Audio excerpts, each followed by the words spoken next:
Al-Fatihah ila rasyidina wa nabiyina wa karimina wa maulana Muhammadin sallallahu alaihi wasallam wa alihi wa sahbihi wa azwajihi wa dzurriyyatihi wa dzurriyyati ajmain summa ila arwahi abahi minal anbiya wal mursalin was syuhada was sholihin wal malaikati wa rabbina wal asfirin wal mu'minin wa jami'a aimatil arba'atil mujtahidin wal mubasyirin wal qura wal muhaddisin khususan ila rasyidina wa qudwatina Bukit Palam Wasyairil Aina makanu Anallaha yarhamna yarhamhum wa yarhamna muslimin wa yurahisa aksarahum wa yuqal bijarahum wa yarsa asarahum wa yakulun fi khalin walatin wa afiyah wa ila hadrati sayyidina Rasulillah sallallahu alaihi wasallam. Al-Fatihah. Bismillahirrahmanirrahim. Alhamdulillahi rabbil alamin arrahmanir rahim maliki yaumiddin. Iyyaka na'budu wa iyyaka nasta'in ihdinas siratal mustaqim siratal ladzina an'amta 'alaihim ghairil maghdubi 'alaihim waladdallin. Bismillahirrahmanirrahim. Alhamdulillahirabbil alamin. Alladzi ahsana tadbiral kainat wa khalaqal ardina was samawat wa anjalal ma'a minal mu'assirat wa ansa'al haba wan nabat. Wassalatu wassalamu ala sayyidina Muhammadin bil mu'jizati dhahirat alladhi hasala min nurihi wujudul kainat. Amma ba'd.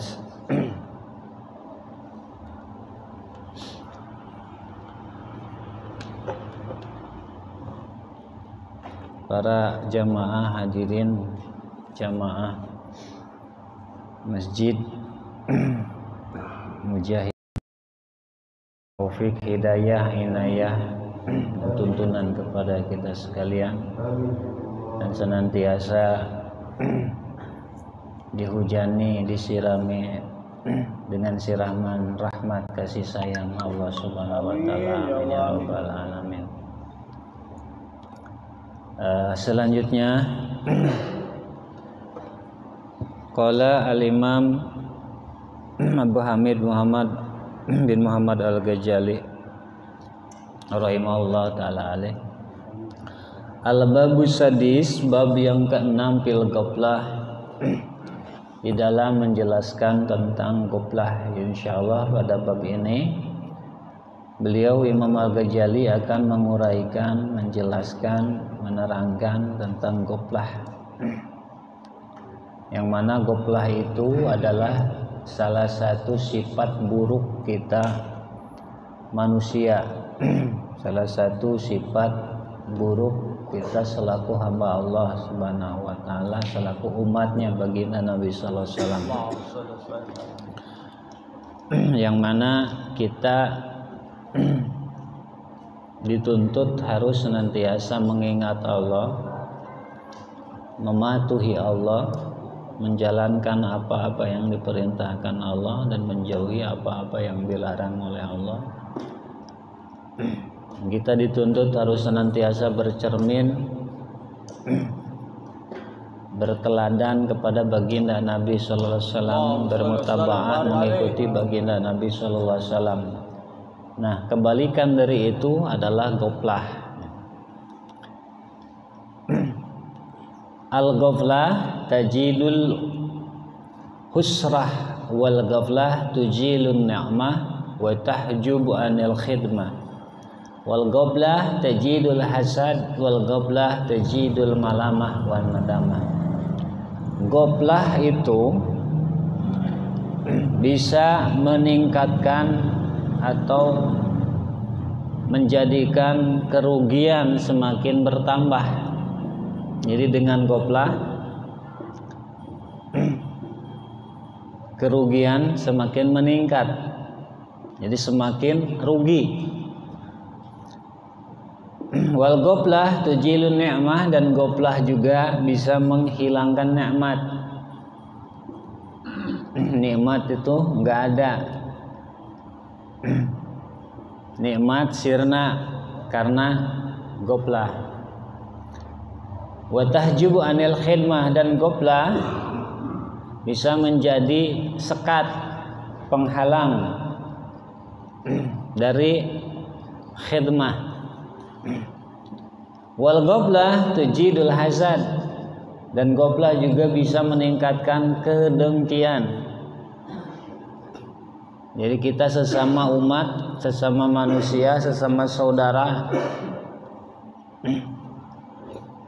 akan semakin dengki bila mana kita ghaflah, kita lupa adanya akhirat, kita lupa bahwa satu sama lain kita akan dituntut pertanggungan jawab, kita satu sama lain akan saling tuntut hak, kewajiban, kita satu sama lain akan diadili hadapan Allah Subhanahu wa taala. Kita lupa bahwa orang yang kita dengki itu adalah sama-sama ciptaan Allah. Kita lupa bahwa orang yang punya nikmat lebih dari kita itu adalah juga hamba Allah, dan nikmat itu Allah yang beri. Nah, jika kita ghaflah itu enggak kepikir, Bang. Enggak ada di dalam benak pikiran kita. Yang ada enak aja ngelihat orang yang lebih kaya dari kita, bila mana ada yang lebih terkenal dari kita, bila mana yang lebih punya nikmat dari kita. Kita lupa bahwa apapun nikmat yang terjadi, yang kita miliki dan yang didapati oleh orang lain itu adalah sama-sama dari Allah Subhanahu wa taala. Maka ketika ghaflah, hasad, kata dengki meningkat. Wal ghaflah tujidul malamah wa nadamah, dan ghaflah bisa meningkatkan malamah dan penyesalan. Jika kita naudzubillah, tapi dan mudah-mudahan kita dibersihkan dari ghaflah, dijauhkan dari diri kita. Nah, jika ada ghaflah, jika ghaflah itu terdapat pada diri kita, maka kita akan semakin tercela. Jadi bisa jadi orang mencela kita karena kita ghaflah. Bisa jadi kita tercela di mata manusia, di mata tetangga, orang-orang sekitar kita karena kita goplah. Wa nadamah, dan goplah juga bisa meningkatkan nadamah, penyesalan. Penyesalan akan semakin meningkat dan bertambah karena goplah.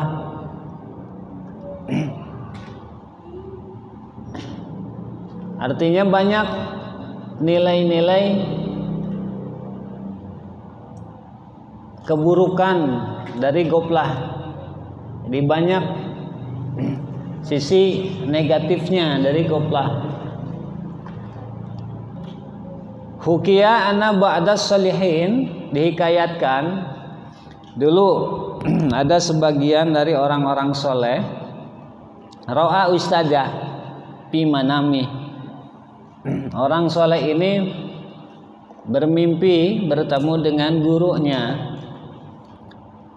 Fasa'alah, lalu dia bertanya kepada gurunya, ayyul khusrah a'dham indakum. Wahai Tuan Guru, kerugian semacam apa?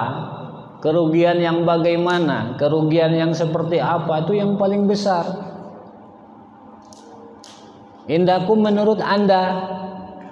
Jadi menurut Anda, rugi yang paling besar itu yang bagaimana? Yang seperti apa?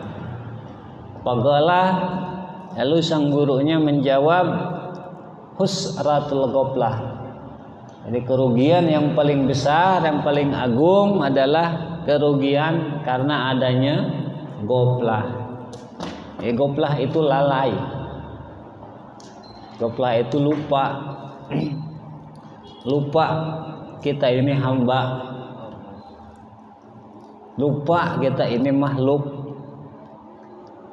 Lupa kita ini dituntut harus menjalankan perintah Allah.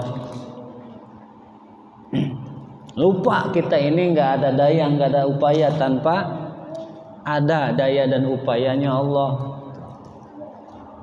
Itu lalai.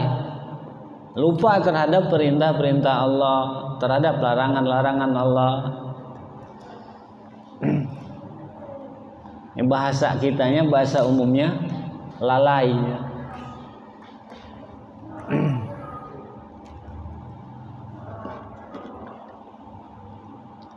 Waruya anna ba'dahum, dan juga diriwayatkan bahwa ada sebagian solihin, salaf soleh dulu, ra'a Danun al-Misri bimanami, dia memimpikan Syekh Dunun al-Misri di dalam tidurnya. Faqala lah, lalu dia bertanya kepada Syekh Dunun. Syekh Dunun al-Misri ini salah satu ulama salaf yang terkenal di zamannya, sebagaimana Syekh Ibrahim bin Adham yang kata-katanya penuh hikmah, kaya dengan nilai-nilai tuntunan, kayak Ibrahim bin Adham, kayak Fudail bin Iyad, kayak Syekh Sufyan as-Tsauri dan lain-lain.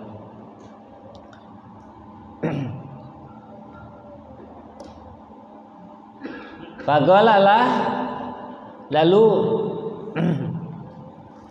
orang tersebut bertanya kepada Danun al-Misri, ma fa'alallahu bik,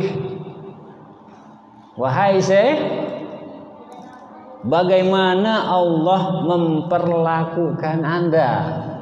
Kan ceritanya Danun al-Misri ini sudah meninggal. Jadi bagaimana Allah memperlakukan Anda?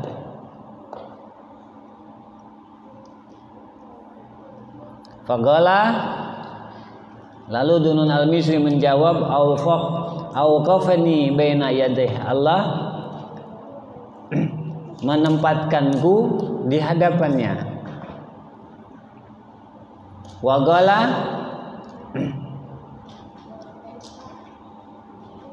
dan berkata, ya li kepadaku, ya mudai, ya kadzab, Idda'aita mahabbati summa ghafalta anni.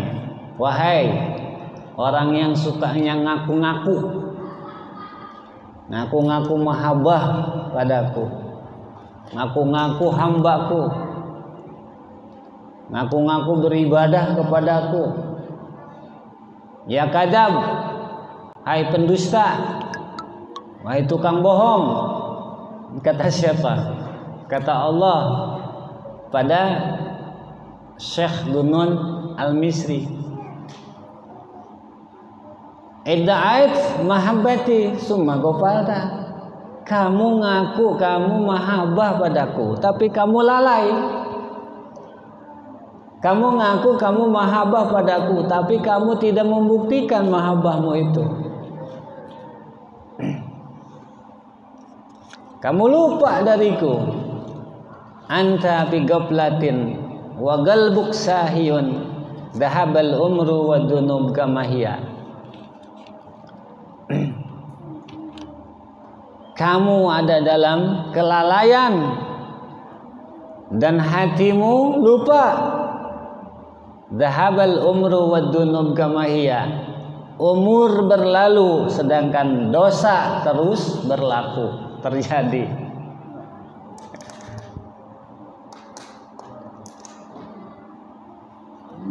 Ini siapa yang ngomong?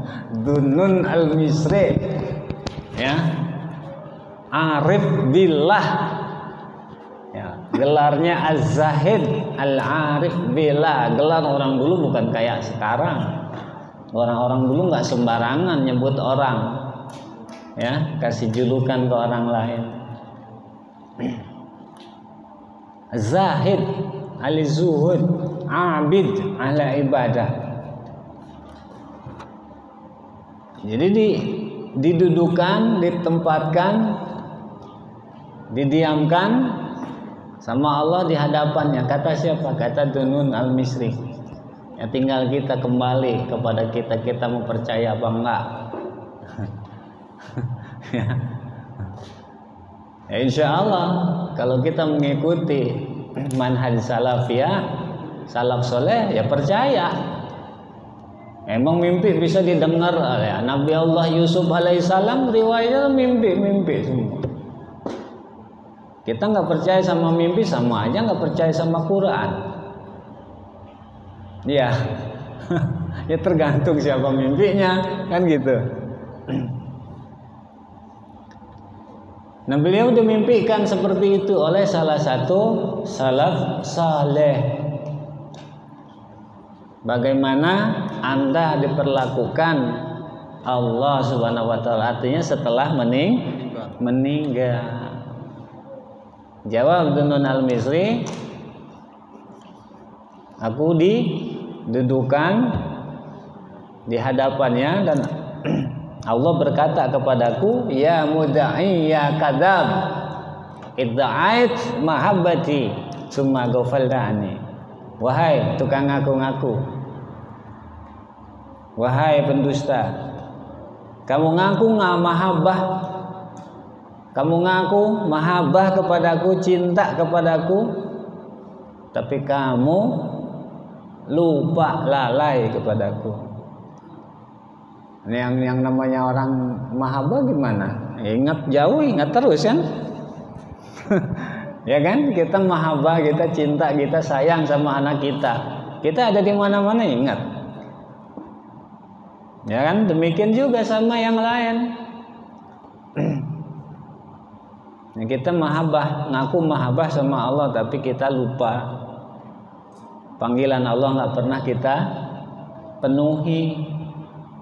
Undangan Allah nggak pernah kita penuhi, nggak kita jawab. Ya, panggilan Allah mana? Ya kayak sekarang itu ngaji panggilan Allah. Kita malah goplahnya mana? Ada kadang ada dengki sama apa di hati kita. Ini karena goplah kita lupa bahwa yang merintahkan ngaji itu Allah. Jangan ngelihat siapa yang ngajinya, jangan ngelihat di mana itu adanya pengajian. Ya karena lalai kita lupa itu. Ya. Mudah-mudahan Allah jauhkan, Allah bersihkan, Allah kikis itu goplah dari, Allah ganti dengan mahabbah.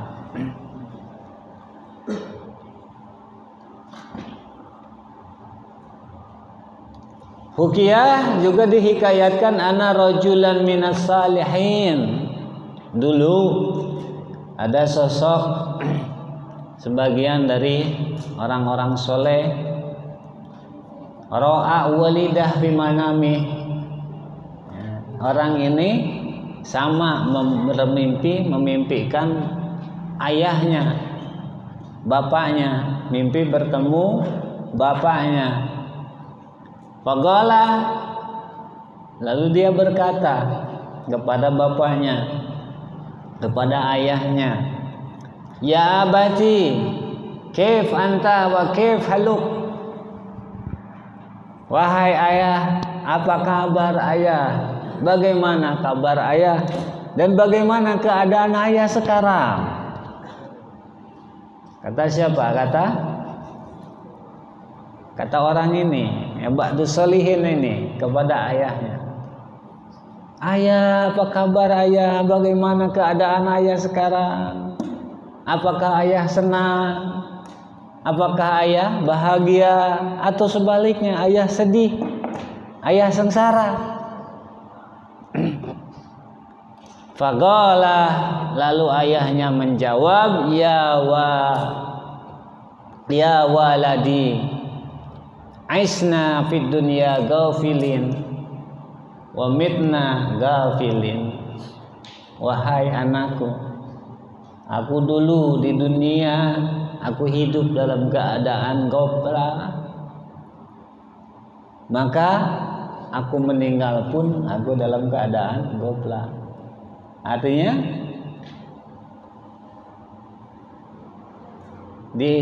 dilupakan sama Allah, tidak ada dalam rahmat kesenangan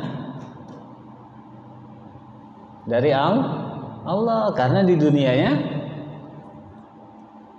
lupa dari Allah.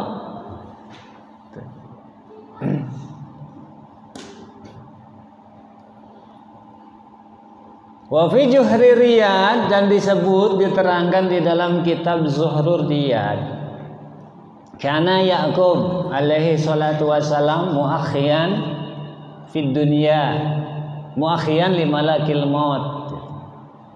Di dalam kitab Zuhrur Riyad disebutkan bahwa Nabi Allah Ya'qub alaihissalam bersaudara dengan malaikat maut. Malaikat maut, tahu siapa malaikat maut? Malaikat pencabut nyawa. Fazarah, malaikat maut ini datang berkunjung kepada Nabi Allah Ya'qub alaihissalam. Jadi Nabi Ya'qub alaihissalam dikunjungi, didatangi, diziarahi oleh malaikat maut. Faqala Ya'qub, lalu Nabi Allah Ya'qub berkata pada malaikat maut, ya malakal maut a'zairan ji'ta am qabidan ruhi. Wahai malaikat maut, kedatanganmu ini untuk berkunjung kepada aku atau untuk mencabut nyawaku? Kata Nabi Allah Ya'qub kepada malaikat maut. Jadi malaikat maut, kamu datang sekarang ini tujuan kamu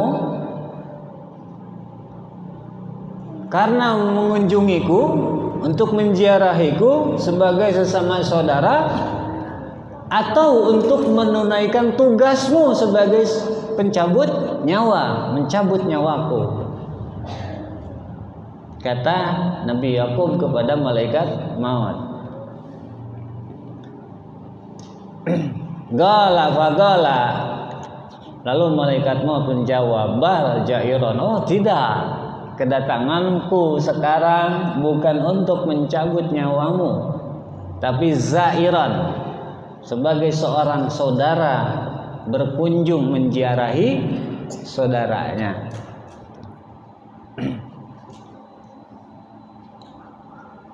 Faqala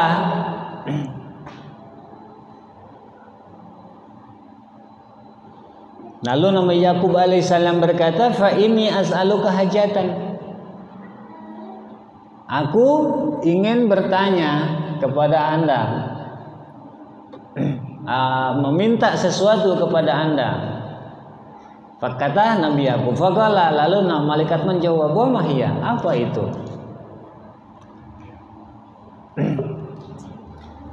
Qala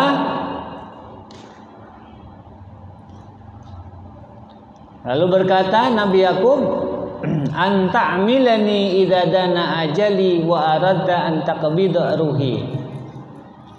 Anta lamani antu alimani, sebaiknya bila mana ajalku sudah mendekat, tolong kasih tahu saya, kata Nabi Yakub. Jika ajalku sudah dekat, tolong kasih tahu kepadaku. Faqala, lalu malaikat menjawab, na'am, tentu. Arsilu ilaik rasulain aw salasatan. Jika waktunya aku ditugaskan mencabut nyawamu, aku akan mengirim dua utusan atau 3 utusan kepada Anda. Kata malaikat maut kepada Nabi Yakub. Jadi Nabi Yakub minta kalau malaikat maut ditugaskan mencabut nyawanya supaya ngasih tahu dulu sebelumnya, ngasih pemberitahuan. Kata malaikat maut, ya tentu. Jika waktunya aku ditugas datang kepadamu sebagai pencabut nyawa, aku akan ngirim 2 utusan atau 3 utusan kepada Anda. Kata malaikat maut kepada Nabi Yakub. Palaman qada ajalu, nah, ketika ajalnya Nabi Yakub sudah tiba, riwayat kehidupannya Nabi Yakub di dunia sudah selesai, artinya memang sudah waktunya Nabi Yakub wafat. Ata ilaih malakul maut, maka malaikat maut pun datang kembali kepada Nabi Yakub alaihi salam. Faqala, lalu Nabi Yakub berkata, azairan zita am ligabdi ruhi. Wahai malaikat maut, apakah kedatanganmu sebagai seorang saudara berkunjung atau ligabdi ruhi, untuk mencabut nyawaku? Jadi kembali Nabi Yakub bertanya kembali kepada malaikat maut, sekarang kamu datang, apakah tujuannya berkunjung, saudara mengunjungi saudaranya, atau menunaikan tugasmu sebagai pencabut nyawa untuk mencabut nyawaku? Kata Nabi Yakub.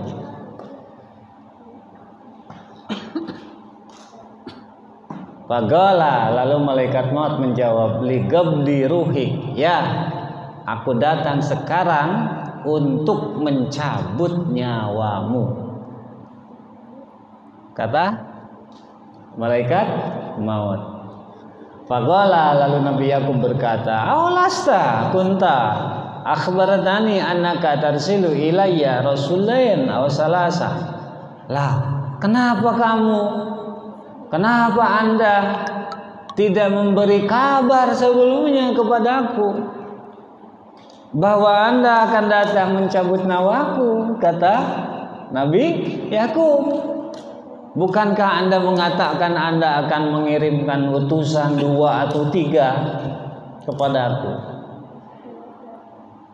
Nah, kenapa sekarang tiba-tiba Anda datang untuk mencabut nyawa aku? Kata Nabi Yakub kepada malaikat maut.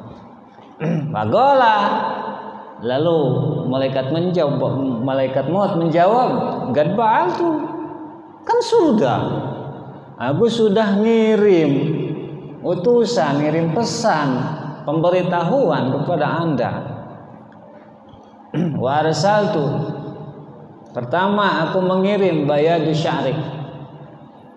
Aku mengirim bayada sya'rik, rambutmu yang sudah memutih. Satu.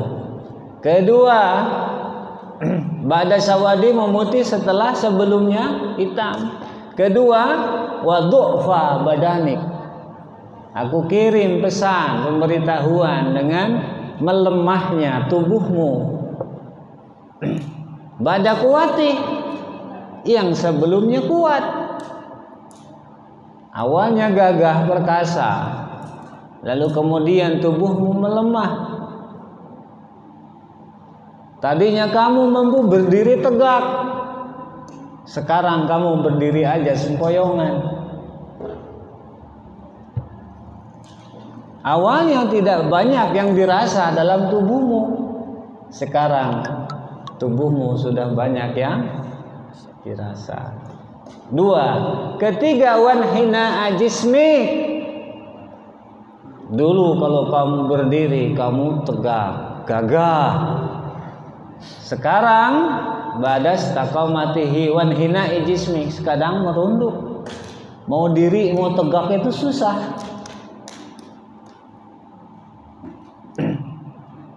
Wahadi, nah ini yang tiga ini, kata malaikat maut kepada Nabi Yakub, rusuli ya Yakub, adalah utusan-utusanku wahai Yakub. Ila bani Adam qoblal maut, yang aku kirimkan, yang aku tugaskan kepada manusia, kepada para keturunan Nabi Adam qoblal maut, sebelum mati, sebelum maut, sebelum wafat, sebelum meninggal. Jadi tiga tanda-tanda ini, kata malaikat maut kepada Nabi Yakub, adalah utusanku kepada kamu, dan itu sudah terdapat ketiga-tiganya pada kamu.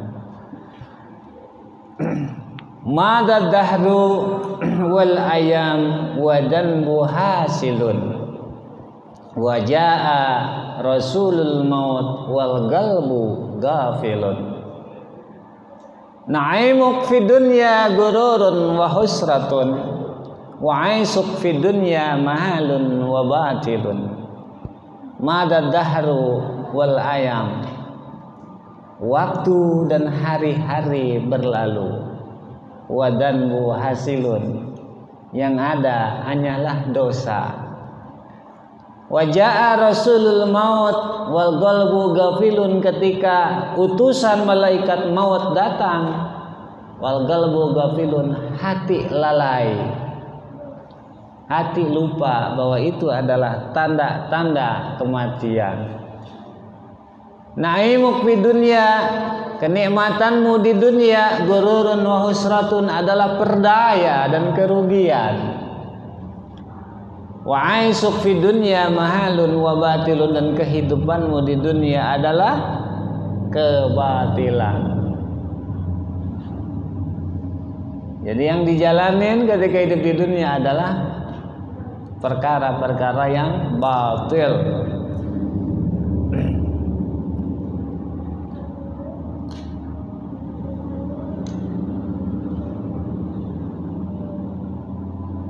Waqala Abu Ali Ad-Daqqaq, Syekh Abu Ali Ad-Daqqaq berkata, sama Abu Ali Ad-Daqqaq ini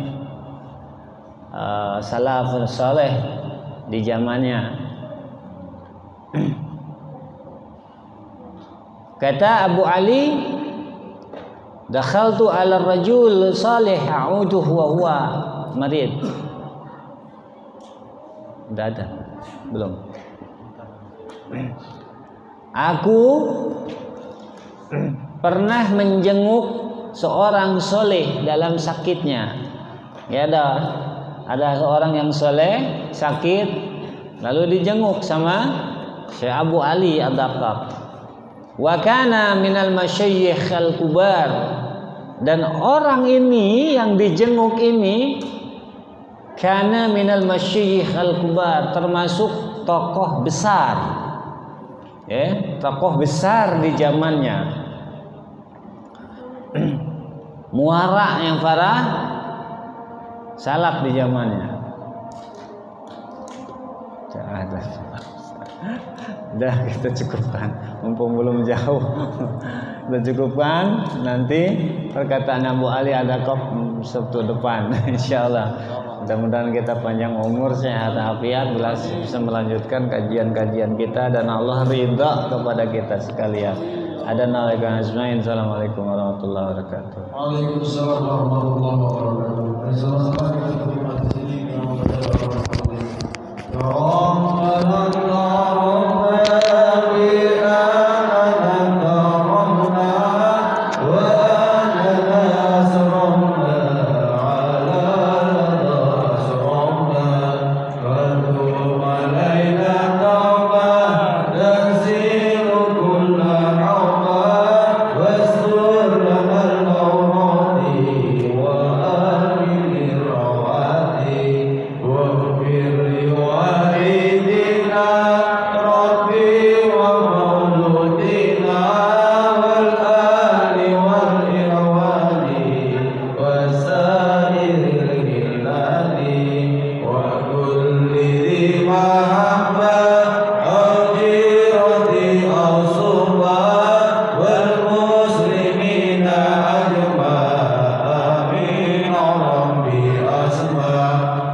Wa ala